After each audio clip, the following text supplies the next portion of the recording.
बाबा साहब का एक आपको स्टेटमेंट बताऊंगा कि जब तक इस देश से आखिरी मुसलमान नहीं जाता तब तक इस देश को भारत देश घोषित नहीं किया जाना चाहिए। सही है, लेकिन क्या बाबा साहब ने ये कहा है कि ये देश हिंदू राष्ट्र बनना चाहिए? बाबा साहब हर बार कहते, बाबा साहब को कोट कर रहे हैं, बाबा साहब ने खुद स्पष्ट कहा था कि मैं हिंदू जरूर पैदा हुआ लेकिन हिंदू नहीं मरूंगा। जब बाबा साहब ने पहली बार कहा था कि मैं हिंदू नहीं मरूंगा, और जब उन्होंने धर्मांतरण किया वो हमारे ही जो एक पंथ है बौद्ध पंथ उसमें किया है। पंथ चेंज हुआ, पंथ नहीं, वो धर्म है, वो धम्म है। अगर बनता ही है देश हिंदू राष्ट्र तो क्या मुसलमानों की क्या स्थिति रहेगी? मुसलमानों की जो स्थिति है, जो हमारे जो मुस्लिम राष्ट्र है वहाँ पे हिंदू की जो स्थिति आज है, आप देख लो पाकिस्तान में जो हिंदू की स्थिति थी पहले 20% 25% थे, आज आप 2% पे आगे वापस की। अगर वो 11 बच्चे पैदा कर रहे हैं, हम लोग 2 कर रहे हैं, तो भैया 7-8 बच्चों हिंदू में नहीं है 11 बच्चे।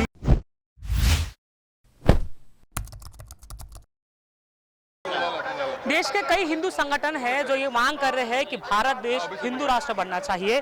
आज नागपुर में एक मोर्चा लेकर आए हैं जहां पर लव जिहाद और धर्मांतरण जो कानून है वो बनाने की मांग कर रहे हैं। वही कुछ लोग हैं जो ये मांग कर रहे हैं कि भारत जो है हिंदू राष्ट्र बनना चाहिए। कुछ लोग हैं, उनसे बात करते हैं। भारत हिंदू राष्ट्र बनना चाहिए आप मांग कर रहे हैं, आपको लगता है भारत जो हिंदू राष्ट्र बनेगा? जरूर बनेगा। मैं आपको एक बात बताना चाहता हूँ, एक उदाहरण के तौर पे कि आपको इजराइल देश पता होगा। इजरायली लोग पूरे देश में फैल गए थे, उनको भगाने वाले भी मुस्लिम ही थे, लेकिन उन्होंने हर बार एक जीत रखी कि हम हमारे राष्ट्र में मिलेंगे। और वो जब भी एक दूसरे इजरायली से मिलते थे तो वो जैसे हम हिंदू मिलते हैं तो जय श्री राम या नमस्ते बोलते हैं, तो वो बोलते थे हर बार कि हम वहाँ पे जेरूसलम में मिलेंगे। तो उनका एक नारा रहता कि अगला मीटिंग अपना जेरूसलम में होगा, अगले बार हम जेरूसलम में ही मिलेंगे। और हर बार एक ख्वाब रखते थे, अगर उनका सपना पूरा हो सकता है तो हम हिंदुओं का क्यों नहीं हो सकता। मैं आपको और एक बात बताना चाहूँगा, डॉक्टर बाबा साहब अम्बेडकर ने जब संविधान हमें देश को सपुर्द किया था वो कम्प्लीटली हिंदू राष्ट्र की कल्पना में ही दिया था। इसमें जो सेक्युलरिज्म शब्द घुसाया है वो माननीय इंदिरा गांधी जी ने घुसाया है, वो बाबा साहब ने नहीं दिया है। बाबा साहब चाहते थे कि ये देश हिंदू राष्ट्र बने, ऐसा बाबा साहब चाहते थे कि बाबा साहब का एक आपको स्टेटमेंट बताऊंगा कि जब तक इस देश से आखिरी मुसलमान नहीं जाता तब तक इस देश को भारत देश घोषित नहीं किया जाना चाहिए। ठीक है, उन्होंने वो जो कहा है वो थॉट ऑफ पाकिस्तान में कहा है, ये आपने जो कहा सही है, लेकिन क्या बाबा साहब ने ये कहा है कि ये देश हिंदू राष्ट्र बनना चाहिए? बाबा साहब का कल्पना भले ही न हो कि हिंदू राष्ट्र बनना चाहिए, लेकिन बाबा साहब की अंतर्मन की कल्पना यही है कि जब संविधान लिखा है उन्होंने छत्रपति शिवाजी महाराज और धर्मवीर संभाजी महाराज इन दोनों को संकल्प के मध्य रखते हुए यह जब संविधान लिखा है, उनका कल्पना ही यही है कि यह देश जब बंटवारा हुआ तो हिंदू और मुसलमान के बीच में हुआ, तो हिंदुओं के ही बेस पे यह उन्होंने पूरा संविधान लिखा है, तो वही बेस पे हमारा हिंदू राष्ट्र का भी संविधान बाबा साहब समर्पित ही होगा। सवाल यही है कि आपने जो कहा कि बाबा साहब अम्बेडकर के अंतर्मन से ये बात थी कि देश हिंदुओं का हो, हिंदू राष्ट्र बने, अगर ये आप यही कह रहे हो ना, आप सही है? आपके प्रतिनिधि मुझे शब्द में फंसाना चाहते हैं, लेकिन कभी कभी अंतर्मन की भावना भी समझनी चाहिए।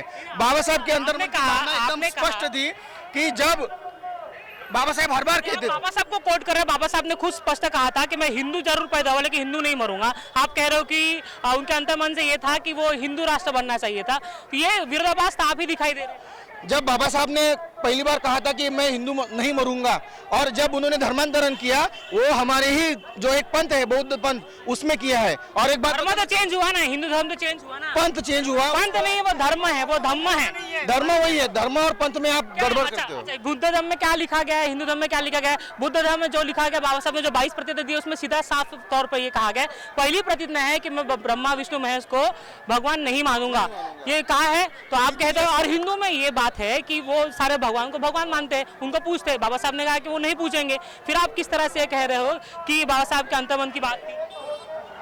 आप शब्दों में कोट करना चाहते हो, लेकिन आप समझ नहीं पा रहे हो कि बौद्ध धर्म यह शांति, अहिंसा, सत्यशील के पंचशील के तत्वों पे चलता है, और भगवान गौतम बुद्ध ने ये सभी पंचतत्व जो पंचशील है वो सब हिंदू धर्म से लिया है, ये कोई अलग नहीं है। आप जो स्पेसिफिक कहना चाहते हो कि मैं 22 प्रतिज्ञा है या और कुछ चीज़ें हैं, तो आपने पहले बार तो त्रिपिटक और आपके बुद्ध ग्रंथ जानना चाहिए, उसमें से आपको सब समझ में आ जाएगा।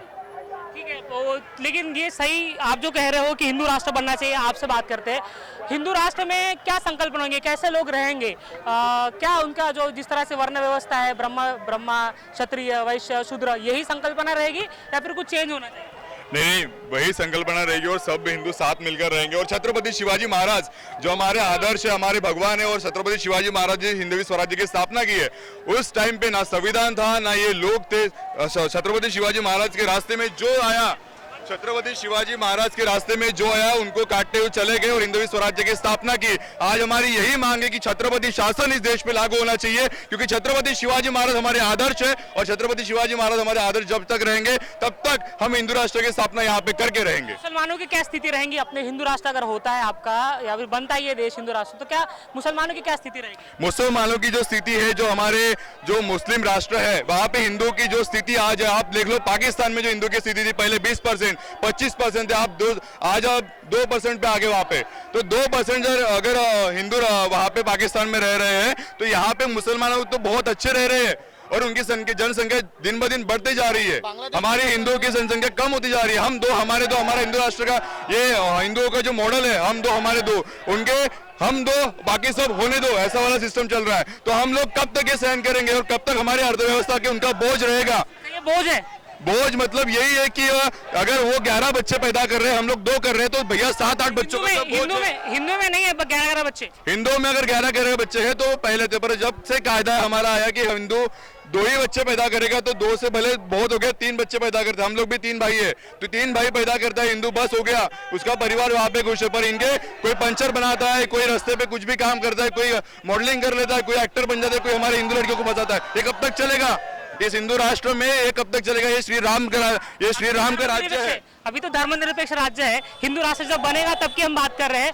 तो जो वर्ण व्यवस्था आपने कही कि 4 वर्ण है, तो उसी तरह से ये देश चलेगा? ये देश सिर्फ राम राज्य के हिसाब से चलेगा। में क्या होगा? आरक्षण होगा नहीं होगा? SC ST OBC का जो अधिकार है वो होगा नहीं होगा?